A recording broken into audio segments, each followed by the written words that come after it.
Good morning students. कैसे हो आप सभी? मैं आशा करता हूँ आप सब बहुत अच्छे होंगे और अच्छे से पढ़ाई कर रहे होंगे। तो जैसा कि हम लोगों को पता है, कल क्या है? सॉरी, कल नहीं, परसों संडे है ना? हाँ, शायद कल ही। कल जो है अपना एमपीपीएससी का पेपर है, प्रीलिम्स का। तो उसी को ध्यान में रखते हुए मैंने इंडियन पॉलिटी के 100+ एमसीक्यू बनाए हैं। इसमें आपको मैं पूरा इंडियन पॉलिटी कवर करवाऊंगा, जो कि आपके एमपीपीएससी पेपर के लिए बहुत ही अच्छा होगा। तो चलिए स्टार्ट करते हैं आज की क्लास और शुरुआत करते हैं इंडियन पॉलिटी के एमसीक्यूज का। ठीक है।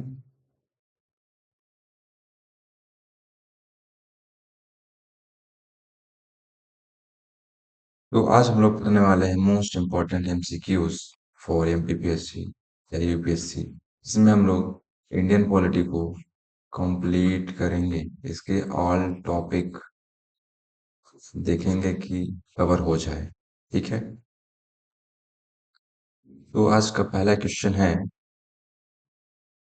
भारतीय संविधान के निर्माण से पहले भारत में पहली बार विधायी शक्तियां किस अधिनियम द्वारा प्रदान की गई थी? ऑप्शन नंबर ए 1858 का अधिनियम, ऑप्शन नंबर बी 1861 का अधिनियम, या ऑप्शन नंबर सी 1909 का अधिनियम, या ऑप्शन नंबर डी 1919 का अधिनियम। तो जो है ये पहले भारत की पहली बार विधायी शक्तियां किस अधिनियम द्वारा प्रदान की गई थी? तो ये किसके द्वारा प्रदान की गई थी? 1861 अधिनियम के द्वारा। भारतीय परिषद 1861 ने गवर्नर जनरल की कार्यकारी परिषद को विधायी शक्तियां प्रदान की और प्रांतीय विधान परिषदों की स्थापना की। ठीक है। दूसरा क्वेश्चन है, भारत सरकार अधिनियम 1935 के तहत कितने प्रांतों को स्वायत्तता प्रदान की गई? तो कितने प्रांतों को स्वायत्तता प्रदान की गई? 11 प्रांतों को स्वायत्तता प्रदान की गई। ठीक है। नेक्स्ट क्वेश्चन है, भारतीय संविधान के निर्माण में किस अधिनियम ने महत्वपूर्ण भूमिका निभाई? भारतीय संविधान के निर्माण में किस अधिनियम ने महत्वपूर्ण भूमिका निभाई? तो किस अधिनियम ने? 1935 का अधिनियम जो था। ठीक है। देखो, भारत सरकार 1935 ने संघीय शासन, द्विसदनी विधायिका और केंद्र राज्य संबंधों की रूपरेखा प्रदान की, जिससे भारतीय संविधान प्रभावित हुआ। ठीक है। नेक्स्ट क्वेश्चन है, भारत में द्विसदनी विधायिका की अवधारणा किस अधिनियम द्वारा लागू की गई? द्विसदनी विधायिका की अवधारणा किसने इसके द्वारा लागू की गई? या 1919 अधिनियम के द्वारा। ठीक है। मॉन्टेग्यू जेम्स फोर्ड सुधार 1919 के तहत भारत ने द्विसदनीय विधायिका की शुरुआत की। इसमें केंद्रीय विधानमंडल के दो सदनों में विभाजित किया गया। ठीक है। सॉरी।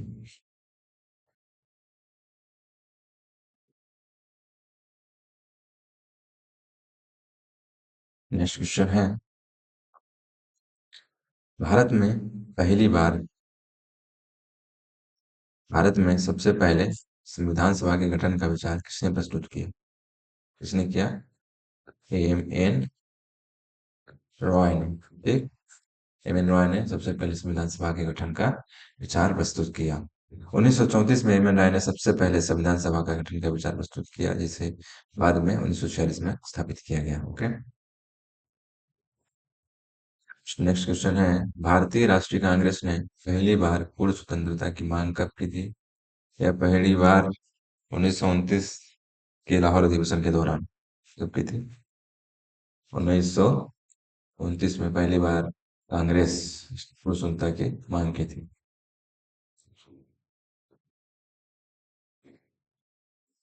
नेक्स्ट क्वेश्चन है, भारत में पहली बार द्वैध शासन की शुरुआत कब हुई?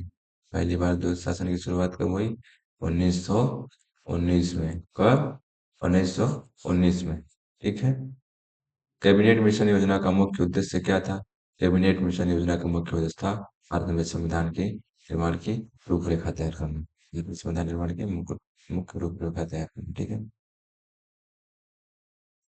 नेक्स्ट क्वेश्चन है, भारत में पहली बार निर्वाचित प्रतिनिधियों वाली विधायिका की स्थापना किस अधिनियम के तहत हुई? किस अधिनियम के तहत हुई? 1909। इसको मिंटो मार्ली सुधार भी बोला जाता है, ठीक है। इसके तहत पहली बार निर्वाचित प्रतिनिधियों को विधान परिषद में शामिल किया गया। सामान्य मताधिकार यूनिवर्सल एडल्ट फ्रेंचाइज का प्रावधान सबसे पहले किस अधिनियम में किया गया? यह सबसे पहले 1935 अधिनियम में किया गया, ठीक है। नेक्स्ट, भारतीय संविधान के संगठन से देख लेते हैं क्वेश्चन। पहला क्वेश्चन है, भारतीय संविधान सभा का गठन किस योजना के तहत किया गया? किस योजना के तहत किया गया? यह किया गया कैबिनेट मिशन योजना 1946। क्या? कैबिनेट मिशन योजना 1946, ये वाला, ठीक है। सेकेंड क्वेश्चन है, संविधान सभा की पहली बैठक कब हुई? संविधान सभा की पहली बैठक जो है वह 9 दिसंबर 1946 की हुई। इसके पहले जो अध्यक्ष थे, बैठक के पहले अध्यक्ष जो थे वो कौन थे? सच्चिदानंद सिन्हा। कौन? सच्चिदानंद सिन्हा, जो कि अस्थायी रूप से थे। उसके बाद जो अस्थायी रूप से बनते हैं वो कौन से बनते हैं? राजेंद्र। नेक्स्ट क्वेश्चन है, संविधान सभा का अस्थायी स्थायी अध्यक्ष कौन था? तो संविधान सभा का अस्थायी अध्यक्ष था, मैंने बताया, राजेंद्र प्रसाद, ठीक है। डॉक्टर राजेंद्र प्रसाद। और जो अस्थायी थे पहले बैठक के वो सच्चिदानंद सिन्हा, ठीक है। और ये दूसरी बैठक में बने थे कब? 11 दिसंबर 1946 को। इसके बाद 13 दिसंबर को प्रस्तावना पेश की थी पंडित जवाहरलाल नेहरू जी, ठीक है। संविधान सभा का मुख्य उद्देश्य क्या था? संविधान सभा का मुख्य उद्देश्य क्या था? संविधान को बनाना। और क्या रहेगा? ठीक है, क्या रहेगा? संविधान को बनाना, ठीक है, भारतीय संविधान तैयार करना। नेक्स्ट क्वेश्चन है, भारतीय संविधान के प्रारूप समिति के अध्यक्ष कौन थे? प्रारूप समिति के अध्यक्ष कौन थे? Doctor B R Ambedkar. कौन थे? डॉक्टर बी आर अम्बेडकर, ठीक है। प्रारूप समिति के अध्यक्ष थे, ठीक है। जिन्हें भारतीय संविधान का निर्माता भी कहा जाता है। नेक्स्ट क्वेश्चन है, भारतीय संविधान को बनाने में संविधान को कितना समय लगा था? संविधान सभा को कितना समय लगा था? कितना समय लगा था? 2 साल 11 महीने 18 दिन, ठीक है। और यह कब अंगीकार हुआ था, मतलब कब बन के तैयार हुआ था? या बन के तैयार हुआ था कब? 26 नवंबर को 1949। और ये लागू कब हुआ था? 26 जनवरी 1950, ठीक है। संविधान सभा के कुल कितने सदस्य थे? संविधान सभा के कुल कितने सदस्य थे? 389। इन 389 सदस्यों में से टोटल कितने थे? 389। इन 389 सदस्यों में से 292 जो थे प्रांतीय विधानसभाओं से, और 93 देशी रियासतों से, और जो 4 थे वो भारत के मुख्य क्षेत्रों से, ठीक है। भारतीय संविधान ने भारतीय संविधान को इस सिद्धांत के आधार पर बनाया? सामाजिक न्याय और लोकतंत्र।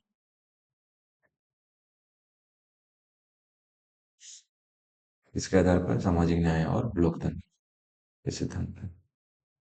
नेक्स्ट है, भारतीय संविधान की प्रस्तावना को किसने संविधान की आत्मा कहा था? भारतीय संविधान की प्रस्तावना को किसने संविधान की आत्मा कहा था? तो किसने कहा था? डॉक्टर बी आर अम्बेडकर ने, ठीक है।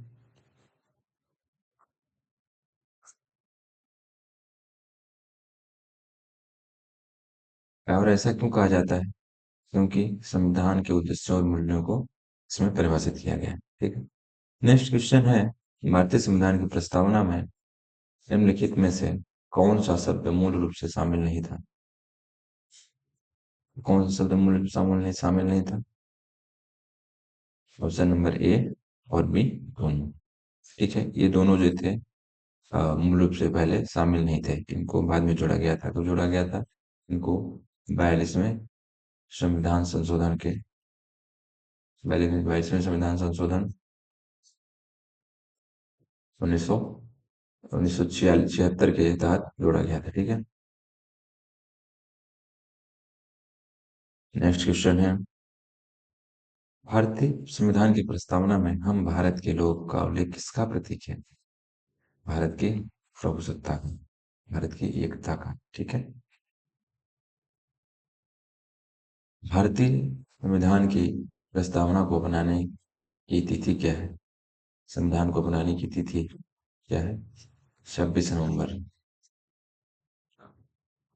जो कि अपने प्रस्तावना में लिखा हुआ 26 नवंबर को अंगीकार किया गया था। ठीक है ना, वही चीज है, अपनाया गया था 1949 में। 50 को 26 जनवरी 1950 को लागू किया गया था। ओके।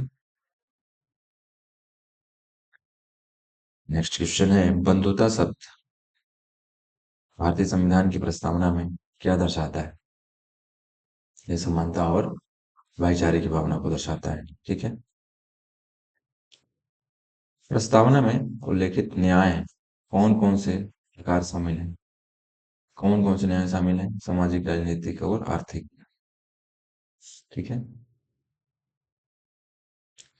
प्रस्तावना को संविधान का हिस्सा माना गया है या नहीं, किस मामले में स्पष्ट किया गया था? केशवानंद भारती केशवानंद भारती केस जो था वो 1973 में हुआ था, जिसमें कहा गया कि प्रस्तावना संविधान का महत्वपूर्ण हिस्सा है। इसे संशोधित किया जा सकता है लेकिन मूल संरचना को बदला नहीं जा सकता। ठीक है। नेक्स्ट क्वेश्चन है, संप्रभुता का क्या अर्थ है? संप्रभुता का क्या अर्थ है? इसका अर्थ यह है कि भारत किसी भी विदेशी शक्ति के नियंत्रण में नहीं है, वह स्वयं प्रभु है। ठीक है। वह पूरी तरह से स्वतंत्र है, किसी दूसरे की नीतियों और निर्णयों का उस पर कोई प्रभाव नहीं पड़ेगा, वो स्वयं का नीति निर्माणक बनेगा। ठीक है। नेक्स्ट क्वेश्चन है, भारत में से कौन सा संविधान संशोधन भारतीय संविधान की प्रस्तावना से संबंधित है? निम्नलिखित में से कौन सा संविधान संशोधन भारतीय संविधान की प्रस्तावना से संबंधित है? तो कौन सा है? 42वां संविधान संशोधन। जैसे कि मैंने अभी पढ़ा था, 42वें संविधान संशोधन के अंतर्गत समाजवादी, पंथनिरपेक्ष और एकता और अखंडता सब जोड़े गए थे। ठीक है। कौन कौन से? Socialist, secular, unity and integrity. ठीक है। भारतीय संविधान की प्रस्तावना का स्रोत किस संविधान से प्रेरित है? यह फ्रांसीसी संविधान से प्रेरित है। ठीक है।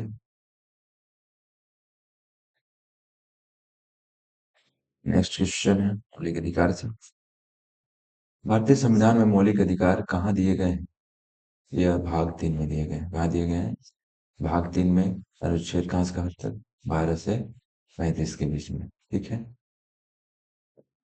संविधान द्वारा मौलिक अधिकार किससे प्रेरित हैं? यह अमेरिकी संविधान से। किससे प्रेरित है? अमेरिकी संविधान से। ठीक है। यह अमेरिकी संविधान के बिल ऑफ राइट से लिया गया है। ठीक है। कौन सा मौलिक अधिकार 44वें संविधान संशोधन 1978 के तहत हटा दिया गया? संपत्ति। संपत्ति का अधिकार जो था, इसको 44वें संशोधन अधिनियम 1978 में हटाकर इसको कानूनी अधिकार बना दिया गया था। ठीक है। 300 आर्टिकल के तहत इसको कानूनी अधिकार बना दिया गया था। ठीक है। संविधान के किस अनुच्छेद में समानता का अधिकार दिया गया है? संविधान के किस अनुच्छेद में समानता का अधिकार दिया गया है? तो ये दिया गया है अनुच्छेद 14 से 18 के बीच में। ठीक है। जिसमें आपको कानून की समझ, समानता, अस्पृश्यता का उन्मूलन और सरकारी पदों में अवसरों की समानता शामिल है। ठीक है। नेक्स्ट क्वेश्चन है, भारतीय संविधान के तहत कौन सा मौलिक अधिकार जीविका के अधिकार की गारंटी देता है? जीविका के अधिकार की गारंटी देता है। ये किसके भी है? स्वतंत्रता का अधिकार स्वतंत्रता का अधिकार व्यक्ति के बीच में है, यह आर्टिकल 19 से 22 के बीच में है स्वतंत्रता का अधिकार। ठीक है।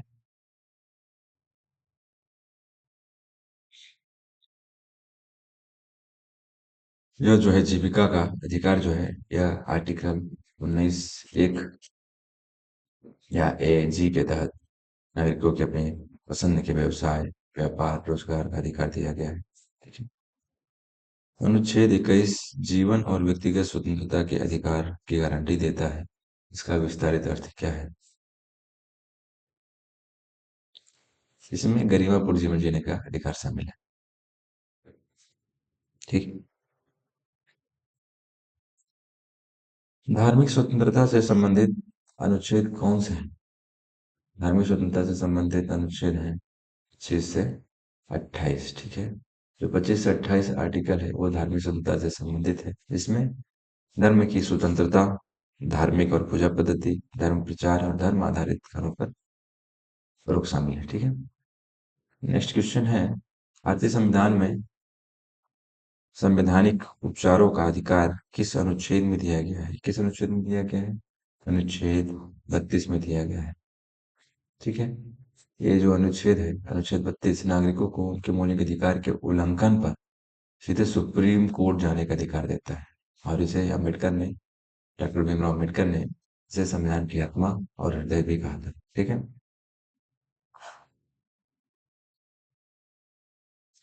नेक्स्ट क्वेश्चन है, सुप्रीम कोर्ट और हाई कोर्ट द्वारा जारी की जाने वाली रीट कितने प्रकार की होती है? कितने प्रकार की होती है? या 5 प्रकार की होती है। फर्स्ट होती है हैबियस कॉर्पस, अवैध हिरासत से मुक्ति। मडामस, किसी अधिकारी को कर्तव्य निभाने के लिए आदेश देना। सर्टिओरेरी, अवैध निर्णय को निरस्त करना। क्यू वारंटो, अवैध रूप से पद ग्रहण करने वाले को हटाना। प्रोहिबिशन, किसी न्यायालय को अधिकार क्षेत्र से बाहर जाने से रोकना। ठीक है। किस अनुच्छेद के तहत आपातकाल की स्थिति में मौलिक अधिकार निलंबित किए जा सकते हैं? अनुच्छेद 359।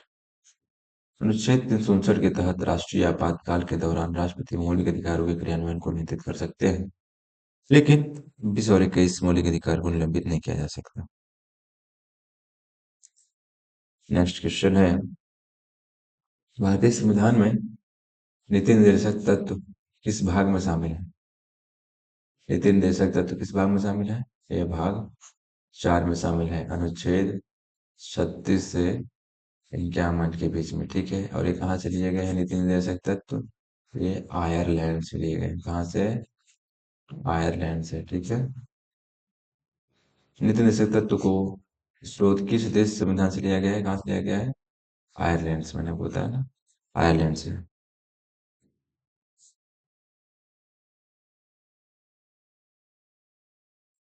नीति निर्देशक तत्व किसके माध्यम से लागू किए जाते हैं? नीति निर्देशक तत्व संसद और राज्य विधानमंडल के माध्यम से लागू किए जाते हैं। ठीक है। निम्नलिखित में से कौन सा नीति निर्देशक तत्व में शामिल नहीं है? निम्नलिखित में से कौन सा नीति निर्देशक तत्व में शामिल नहीं है? ऑप्शन नंबर ए, समान कार्य के लिए समान वेतन। शिक्षा का अधिकार, अंतर्राष्ट्रीय शांति सुरक्षा को बढ़ावा देना, ग्राम पंचायतों की सशक्त बनाना। तो नीति निर्देशक तत्व में कौन शामिल नहीं? शिक्षा का अधिकार, ये मूल अधिकार में आ जाता है। ठीक है। शिक्षा का अधिकार पहले नीति निर्देशक तत्व का हिस्सा था, लेकिन 86वें संविधान संशोधन 2002 के बाद मौलिक अधिकार अनुच्छेद 21(1) बना दिया। ठीक है। नीति निर्देशक तत्व और मौलिक अधिकारों में क्या अंतर है? मौलिक अधिकार न्यायालय द्वारा परिवर्तनीय होते हैं, जबकि नीति निर्देशक तत्व नहीं। ठीक है। इन्हें परिवर्तन नहीं किया जा सकता। भारतीय संविधान में सामाजिक और आर्थिक लोकतंत्र सुनिश्चित करने के लिए कौन से प्रावधान हैं? भारतीय संविधान में सामाजिक और आर्थिक लोकतंत्र सुनिश्चित करने के लिए कौन से प्रावधान हैं? ये है नीति निर्देशक तत्व नीति निर्देशक तत्व का उद्देश्य है सामाजिक और आर्थिक लोकतंत्र की स्थापना करना ताकि समाज में समानता और न्याय को बढ़ावा दिया जा सके। नेक्स्ट क्वेश्चन है, अनुच्छेद 39 बी और सी किससे संबंधित है? अनुच्छेद 39 बी और सी संसाधनों के समान वितरण से संबंधित है। ठीक है। अनुच्छेद 39 ए बी और सी राज्य को निर्देश देता है कि वह संपत्ति के संसाधनों का समान वितरण सुनिश्चित करे, जिससे धन संसाधनों का संकेंद्रण कुछ लोगों तक सीमित न रहे। ठीक है। नेक्स्ट क्वेश्चन है, नीति निर्देशक तत्व को लागू करने के लिए संसद ने कौन सा महत्वपूर्ण कानून बनाया है? नीति निर्देशक तत्व को लागू करने के लिए मनरेगा मनरेगा महत्वपूर्ण कानून जो है इसको बनाया गया है नीति निर्देशक तत्व को लागू करने के लिए। ठीक है। इसका पूरा नाम है महात्मा गांधी राष्ट्रीय ग्रामीण रोजगार गारंटी अधिनियम 2005। नीति निर्देशक तत्व के 41 अनुच्छेद 41 कार्य और सार्वजनिक सहायता के अधिकार को लागू करने का यह बनाया गया था। ठीक है। नेक्स्ट क्वेश्चन है, समान कार्य के लिए समान वेतन किस अनुच्छेद के अंतर्गत आता है? यह आता है 39 डी, समान कार्य के लिए समान वेतन। ठीक है। इसमें पुरुषों और महिलाओं के लिए समान कार्य के लिए समान वेतन देने का निर्देश दिया गया है। ठीक है। नेक्स्ट क्वेश्चन है, अनुच्छेद 44 किससे संबंधित है? समान नागरिक संहिता से। किससे? समान नागरिक संहिता से। अनुच्छेद 44 कहता है कि राज्य समान नागरिक संहिता लागू करने की दिशा में काम करेगा, इससे सभी नागरिकों के लिए समान व्यक्तिगत कानून हो। नेक्स्ट क्वेश्चन, मूल कर्तव्य जो है, भारतीय संविधान में मूल कर्तव्यों को किस संविधान संशोधन द्वारा जोड़ा गया? यह 42वें संविधान संशोधन द्वारा जोड़ा गया था। इस ये जो मूल कर्तव्य है, मूल कर्तव्य इसमें है 42वें संविधान संशोधन द्वारा जोड़ा गया। साथ में ये 51 अनुच्छेद 51 का में शामिल किए गए। ठीक है। मूल कर्तव्यों की अवधारणा भारत ने किस देश में संविधान से ली है? मूल कर्तव्य की अवधारणा भारत ने किस देश से लिया है? यह लिया है रूस से। किस देश से? रूस से। ठीक है। मूल कर्तव्य भारतीय संविधान के किस भाग में आते हैं? मूल कर्तव्य किस भाग में आते हैं? यह भाग होता है भाग 4 ए। ठीक है। अनुच्छेद 51। ठीक है। प्रारंभ में भारतीय संविधान में कितने मूल कर्तव्य थे? प्रारंभ में कितने कर्तव्य थे? 10 थे, और फिलहाल कितने हो गए हैं? 11 हो गए। ठीक है। आप लोग इन मूल कर्तव्यों को देखेंगे कि बुक्स के जो फर्स्ट कवर में लिखा रहता है। ठीक है। उसको आप लोग अच्छे से पढ़ लीजिए कि तुम आपके मूल कर्तव्य क्या क्या है। ठीक। 11वां जो मूल कर्तव्य है वह 86वें संविधान संशोधन 2002 के द्वारा जोड़ा गया था। नेक्स्ट क्वेश्चन है, कौन सा संविधान संशोधन मूल कर्तव्यों की संख्या 10 से बढ़ाकर 11 करने से संबंधित है? ये तो कौन सा संविधान संशोधन है? 86वां जो 2002। ठीक है। इसमें ये जो 11वां मूल कर्तव्य का है, 6 से 14 वर्ष के बच्चों के लिए शिक्षा उपलब्ध कराने से संबंधित है। ठीक है। नेक्स्ट क्वेश्चन है, निम्नलिखित में से कौन सा मूल कर्तव्यों में शामिल नहीं है? धर्म, भाषा या जाति के आधार पर भेदभाव करना ये मूल कर्तव्यों में शामिल नहीं है। ठीक है।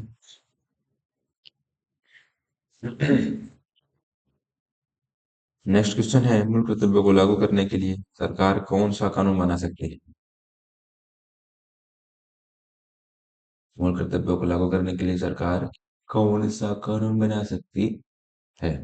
यह संसद मूल कर्तव्यों को लागू करने के लिए कानून बना सकती है। संसद जो है कानून बना सकती है मूल कर्तव्यों को लागू करने के लिए। ठीक है। निम्नलिखित में से कौन सा अनुच्छेद मूल कर्तव्यों से संबंधित है? अनुच्छेद क्या? नेक्स्ट क्वेश्चन है, निम्नलिखित में से कौन सा मूल कर्तव्य का उदाहरण है? पर्यावरण की रक्षा करना।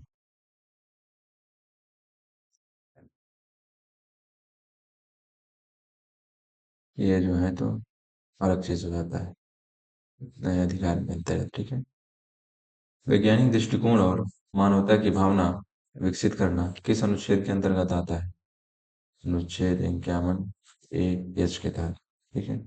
इस अनुच्छेद के तहत भारतीय नागरिकों को वैज्ञानिक दृष्टिकोण, मानवता का और सुधार की भावना विकसित करने को प्रेरित करता है, ठीक है। नेक्स्ट क्वेश्चन है संविधान संशोधन से। भारतीय संविधान में संशोधन करने की प्रक्रिया किस अनुच्छेद में वर्णित है? यह अनुच्छेद 368 में वर्णित है, ठीक है। अनुच्छेद 368 में संविधान की संशोधन प्रक्रिया को परिभाषित करता है। इसमें संशोधन की 3 विधियों से पारित किया जा सकता है: साधारण बहुमत, विशेष बहुमत तथा राज्य की सहमति, ठीक है। भारतीय संविधान में अब तक कितने संशोधन किए जा चुके हैं? 104 संशोधन किए जा चुके हैं, ठीक है।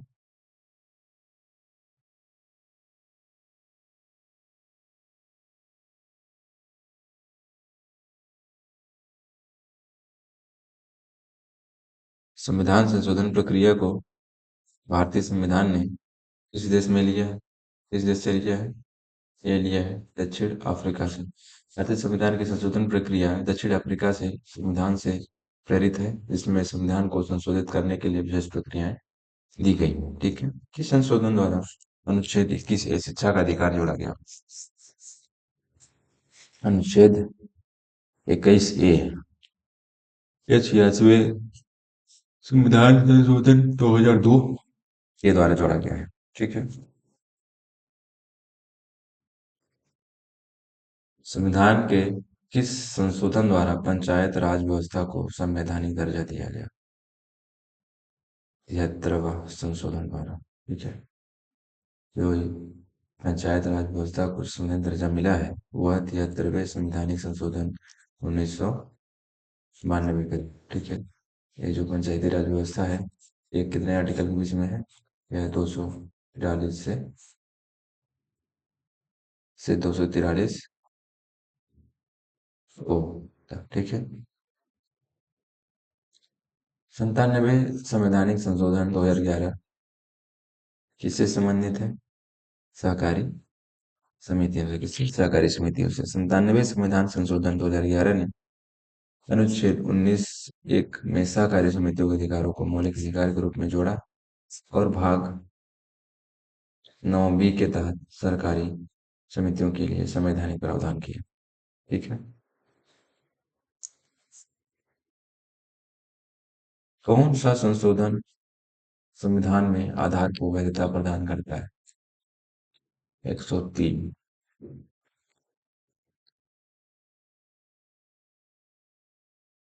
103 संविधान संशोधन 2010 के लेकर 2019 के तहत आर्थिक रूप से कमजोर ईडब्ल्यूएस को 10% आरक्षण प्रदान किया गया। हालांकि आधार के से संबंधित कानून को आधार अधिनियम 2016 के तहत लागू किया गया था। किस संशोधन द्वारा भारत में जीएसटी लागू किया गया? 101 में 2016 के तहत जीएसटी लागू किया गया, ठीक है।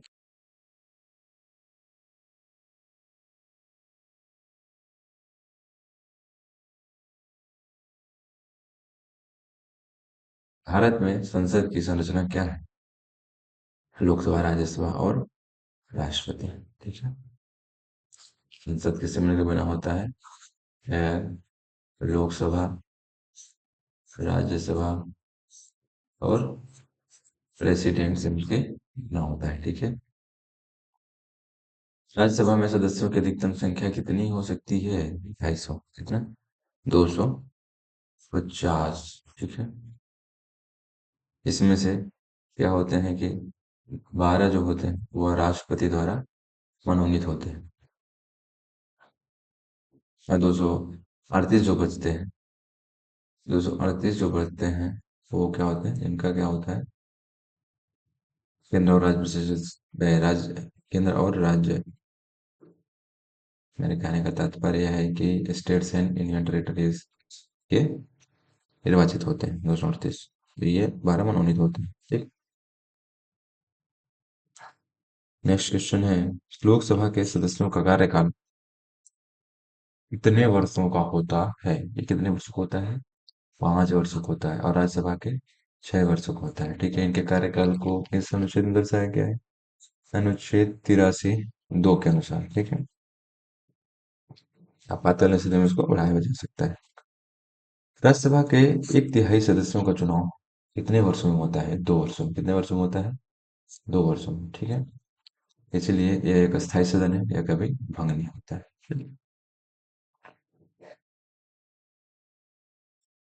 धन विधेयक पर अंतिम निर्णय कौन लेता है? धन विधेयक पर अंतिम निर्णय लोकसभा अध्यक्ष लेता है। कौन लेता है? लोकसभा अध्यक्ष। संविधान के अनुच्छेद 110 के तहत यह निर्णय कि कोई विधेयक धन विधेयक है या नहीं, लोकसभा के अध्यक्ष द्वारा लिया जाता है और इस पर कोई सवाल नहीं उठाया जा सकता। भारतीय संसद के दोनों सदनों की संयुक्त बैठक की अध्यक्षता कौन करता है? लोकसभा अध्यक्ष। ठीक है। संविधान के अनुच्छेद 108 के अनुसार यदि लोकसभा और राज्यसभा किसी विधेयक पर सहमति नहीं होते तो संयुक्त बैठक बुलाई जाती है और इसकी अध्यक्षता लोकसभा करती है। नेक्स्ट क्वेश्चन है, संसद द्वारा राष्ट्रपति को महाभियोग प्रक्रिया के तहत हटाने का प्रावधान किस अनुच्छेद में किया गया है? अनुच्छेद 61 में। अनुच्छेद 61 के तहत राष्ट्रपति के खिलाफ महाभियोग प्रक्रिया संसद द्वारा चलाई जा सकती है। ठीक है।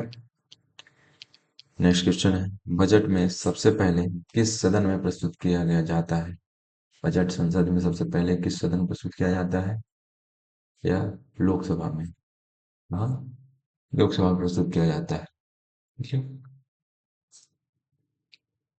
अनुच्छेद 112 के तहत। नेक्स्ट क्वेश्चन है, राज्यसभा के सभापति कौन होते हैं? राज्यसभा के सभापति कौन होते हैं? उपराष्ट्रपति। कौन? उपराष्ट्रपति। ठीक है। संसद में प्रश्नकाल कितने समय का होता है? या 1 घंटा का होता है? कितने? 1 घंटे का। नेक्स्ट क्वेश्चन है, संविधान के किस अनुच्छेद के तहत संसद आपातकाल लागू कर सकती है? अनुच्छेद 352, 56, 60, तीनों के तहत। ठीक है। ये जो 352 जो है राष्ट्रीय आपातकाल, और 356 राज्य आपातकाल, 360 जो है वो आर्थिक आपातकाल लागू होता है। ठीक है। संसद में विधेयकों को कितने प्रकारों में विभाजित किया जा सकता है? विधेयक कितने प्रकार के हो सकते हैं? दो, सॉरी, 3 प्रकार के। फर्स्ट है साधारण, दूसरा धन, तीसरा संविधान संशोधन विधेयक। ठीक है। नेक्स्ट क्वेश्चन है, लोकसभा को भंग करने की शक्ति किसके पास होती है? लोकसभा को भंग करने की शक्ति राष्ट्रपति के पास होती है। किसके पास? राष्ट्रपति के पास। अनुच्छेद 85 के तहत राष्ट्रपति को लोकसभा भंग करने की स्थिति प्राप्त है। ओके। लोकसभा को भंग करने की शक्ति किसके पास होती है? राष्ट्रपति के पास। विधान है। ठीक है। भारत में पहला संविधान संशोधन कब हुआ? भारत में पहला संविधान संशोधन 1951 में किया गया, वो मौलिक अधिकार और संपत्ति अधिकारों में बदलाव के लिए। ठीक है। कौन सा सदन अविश्वास प्रस्ताव पारित कर सकता है? केवल लोकसभा।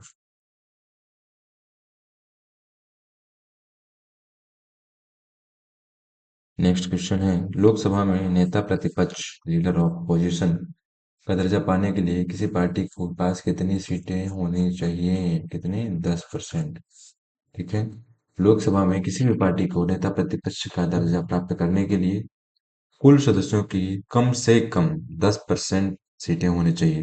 यानी कि लोकसभा में कुल 543 सीटें होती हैं, जिसमें से आपको कम से कम 55 सीटों की आवश्यकता होती है। ठीक है। संसद की संयुक्त समिति गठित करने का उद्देश्य क्या होता है? संसद की संयुक्त समिति का गठन करने का उद्देश्य क्या होता है? विधेयकों की समीक्षा करना। क्या? विधेयकों की समीक्षा करना। ओके।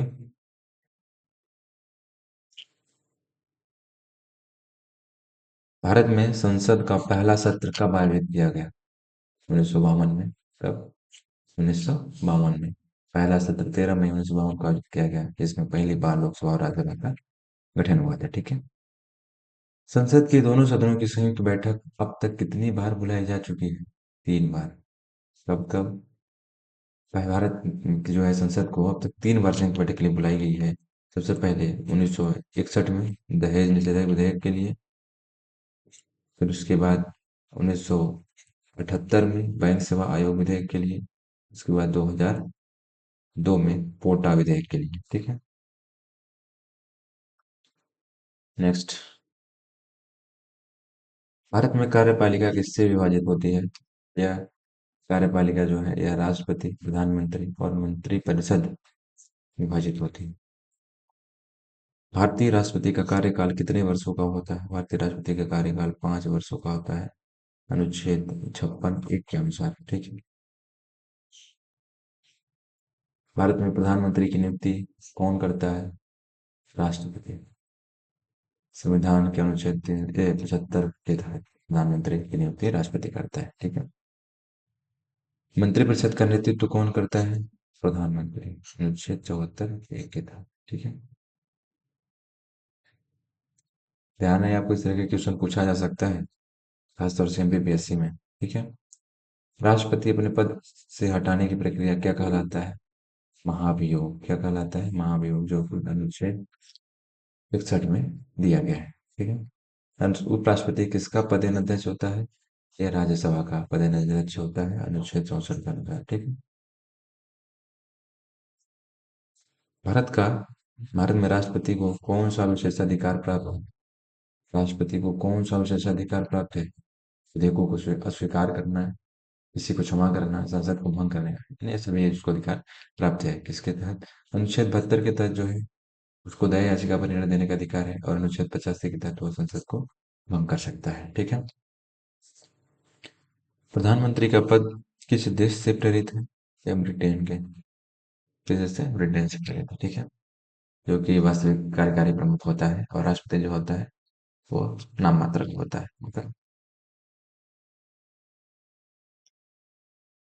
राष्ट्रपति किस स्थिति में संसद को भंग कर सकते हैं? किस स्थिति में संसद को भंग कर सकते हैं? प्रधानमंत्री की सलाह पर, अनुच्छेद 85 के अनुसार। कौन सा मंत्रालय भारत की आर्थिक नीतियां बनाता है? वित्त मंत्रालय। वित्त मंत्रालय जो है राजकोषीय और मौद्रिक नीतियों को नियंत्रित करता है। नेक्स्ट क्वेश्चन है, राष्ट्रपति की संसदीय सलाहकार समिति कौन होती है? मंत्रिपरिषद होती है। परिषद अनुच्छेद 74 के अनुसार राष्ट्रपति को मंत्रिपरिषद की सलाह पर कार्य करना होता है। ठीक है। भारतीय संविधान में कौन सा अनुच्छेद राष्ट्रपति को आपातकाल लागू करने की शक्ति देता है? तो सभी। अनुच्छेद 352 जो है वो राष्ट्रीय आपातकाल लागू करने के लिए, अनुच्छेद 356 जो है राज्य आपातकाल, और 360 जो है वो वित्तीय आपातकाल, यानी कि आर्थिक आपातकाल लागू करने के लिए अधिकार देता है। नेक्स्ट क्वेश्चन है, राष्ट्रपति द्वारा नामांकित राज्यसभा के 12 सदस्यों को किस आधार पर चुना जाता है? कला, साहित्य और विज्ञान, समाज सेवा के आधार पर। यह अनुच्छेद 1 से 3 में वर्णित है। ठीक है। भारत के प्रथम राष्ट्रपति कौन थे? डॉक्टर राजेंद्र प्रसाद, जो कि जिनका कार्यकाल 1950 से 1952 तक रहा। ठीक है। केंद्रीय कैबिनेट की बैठक की अध्यक्षता कौन करता है? प्रधानमंत्री। ठीक है। राष्ट्रपति चुनाव में निर्वाचक मंडल का कौन होता है? राष्ट्रपति चुनाव में निर्वाचक मंडल कौन होता है? लोकसभा और राज्यसभा के निर्वाचित सदस्य, राज्य विधानसभा के सदस्य। ठीक है। कौन सा मंत्रालय विदेश नीति से संबंधित होता है? विदेश मंत्रालय, क्या सी बात है। भारत के प्रधानमंत्री का कार्यकाल कितने वर्ष का होता है? 5 वर्ष। है? कार्यकाल, कोई निश्चित कार्यकाल नहीं। प्रधानमंत्री कार्यकाल। अच्छा अच्छा अच्छा, बहुमत पर निर्भर करता है। लेकिन मुख्यतः 5 वर्ष का ही कार्यकाल माना जाता है, लेकिन यदि क्या होता है कि जैसे 5 वर्ष बाद तो उसको अपना इस्तीफा देना पड़ता है। लेकिन जब चुनाव होता है दोबारा, दोबारा बहुमत प्राप्त हो जाता है, तो ये फिर से बन सकता है। ठीक है, ऐसा सिस्टम है। नीति आयोग का गठन कब हुआ था? नीति आयोग का गठन 2015 में हुआ था। ठीक है, 1 जनवरी 2015 को। कलेक्टिव रिस्पॉन्सिबिलिटी का क्या अर्थ है? सभी मंत्री मिलकर जिम्मेदार लेते हैं। ठीक, यानी कि परिषद समग्र रूप से संसद के प्रति उत्तरदायी होते हैं। न्यायपालिका। भारतीय न्यायपालिका की सर्वोच्च संस्था कौन सी है? सर्वोच्च न्यायालय। संविधान के अनुच्छेद 124 के तहत स्थापित किया गया है। ठीक है, का 124। ठीक। भारत के सर्वोच्च न्यायालय की स्थापना कब हुई थी? 1950 में, 26 जनवरी 1950 को हुई थी। ठीक है। उच्चतम न्यायालय में मुख्य न्यायाधीश सहित अधिकतम कितने न्यायाधीश हो सकते हैं? 34। कितने? 34। भारतीय न्यायपालिका किस सिद्धांत पर आधारित है? भारतीय न्यायपालिका न्यायिक स्वतंत्रता पर आधारित है। ठीक। संविधान में संविधान के किस अनुच्छेद में उच्चतम न्यायालय की स्थापना का प्रावधान है?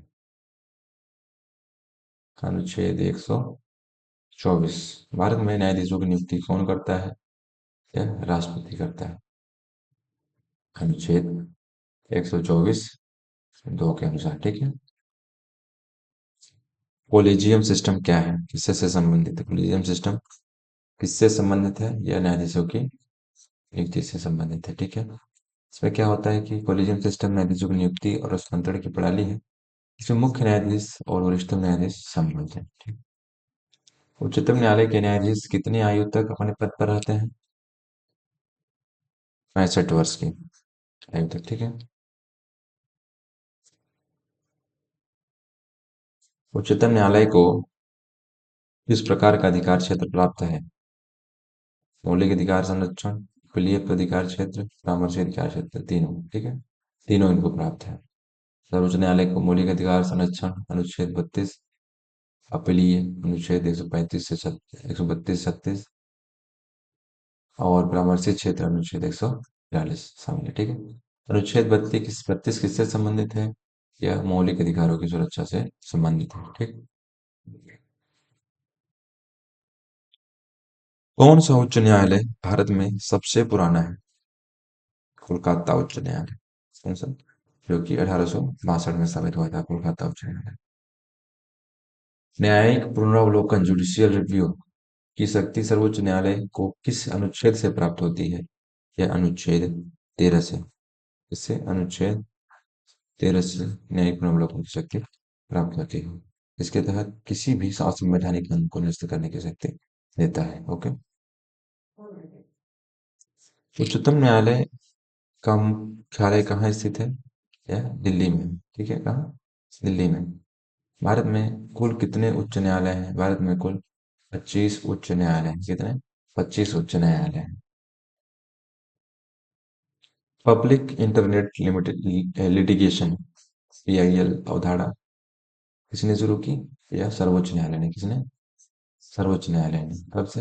1979 से। ठीक। जिससे क्या हो कि आम नागरिक जनहित के मुद्दों को अदालत में उठा सके। ठीक है। सुप्रीम कोर्ट में किसी मामले की सुनवाई के लिए न्यूनतम कितने न्यायाधीश होने चाहिए? सुप्रीम कोर्ट में किसी मामले की सुनवाई के लिए न्यूनतम कितने न्यायाधीश होने चाहिए? न्यूनतम दो। कितने? दो न्यायाधीश होने चाहिए।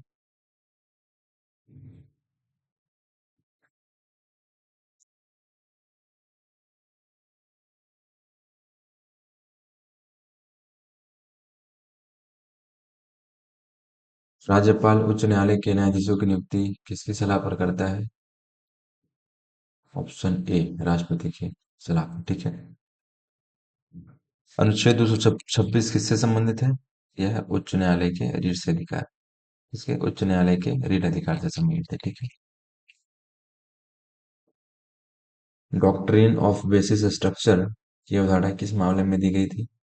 यह केशवानंद भारती मामले में, ठीक है, 1973 में, ठीक है। सुप्रीम कोर्ट के पहले मुख्य न्यायाधीश कौन थे? यह थे जस्टिस एच जे कानिया। कौन? Justice H J Kania. Okay. प्रमुख आयोगों में से देख लेते हैं।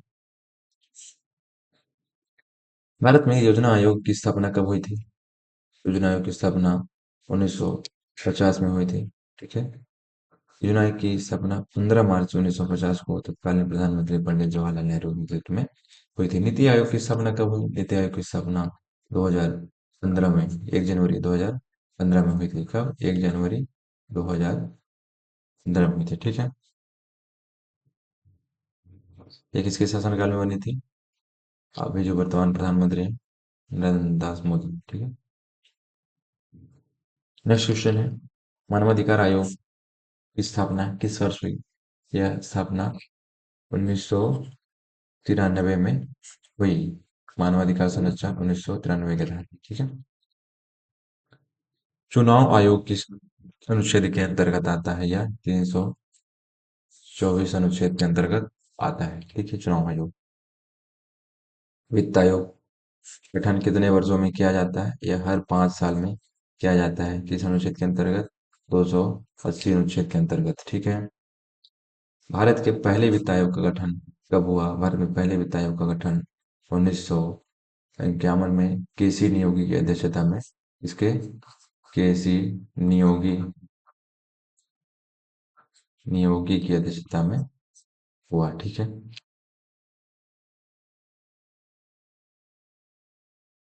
नेक्स्ट क्वेश्चन है, संघ लोक सेवा आयोग यूपीएससी का गठन किस अनुच्छेद के 315 के तहत हुआ, ठीक है। भारतीय संविधान में भारत में प्रथम विधि का आयोग कब गठित हुआ? 1955 का, 1955 में प्रथम विधि आयोग, ओके। भाषा आयोग का गठन कब हुआ? भाषा आयोग का गठन 1953 में 344 अनुच्छेद के अंतर्गत हुआ, ठीक है। राज्य के पुनर्गठन के लिए गठित राज्य पुनर्गठन आयोग के अध्यक्ष कौन थे? ये थे फजल अली। कौन थे? फजल अली, 1953 में, ठीक है। राज्य पुनर्गठन आयोग का गठन, ठीक है। अनुसूचित जाति जनजाति आयोग किस अनुच्छेद के तहत कार्य करता है? यह 338 अनुच्छेद के तहत कार्य करता है, ओके। केंद्रीय सतर्कता आयोग सीबीसी वर्ष किस वर्ष स्थापित किया गया? यह 1964 में स्थापित किया गया, ओके। चुनाव आयोग में मुख्य चुनाव आयुक्त की नियुक्ति कौन करता है? यह नियुक्ति 324 अनुच्छेद के तहत राष्ट्रपति करता है। कौन? राष्ट्रपति, ठीक है। राष्ट्रीय महिला आयोग की स्थापना कब हुई? राष्ट्रीय महिला आयोग की स्थापना 1992 में हुई, ओके। नीति आयोग का प्रमुख कौन होता है? नीति आयोग का प्रमुख होता है प्रधानमंत्री। कौन? PM. Press council of India की स्थापना कब हुई? इसकी स्थापना 1966 में हुई थी, ठीक है। सूचना आयोग का गठन, सीआईसी का गठन किस वर्ष हुआ? यह 2005 में हुआ, ठीक है। लोकपाल और लोकायुक्त अधिनियम कब पारित हुआ? यह 2013 में, भ्रष्टाचार से निपटने के लिए, ओके। अनुसूचित जनजाति आयोग कब पारित हुआ? अनुसूचित जनजाति आयोग 2003 में पारित हुआ, ठीक है। भारत में पिछड़ा वर्ग आयोग का गठन कब गठित हुआ? यह 1953 में गठित हुआ। इसको कल्याण आयोग के तहत किया गया, ठीक है। तो आज की क्लास इतना ही। आज लगभग हमने प्रयास किया है पॉलिटी के काफी पोर्शन कंप्लीट करने के लिए। तो आज की क्लास इतना ही। नेक्स्ट हम लोग और इसके टॉपिक्स देखेंगे। तो धन्यवाद, बने रहिए हमारे चैनल पे, और वीडियो अच्छा लगता है तो लाइक और सब्सक्राइब करिएगा। Thank you.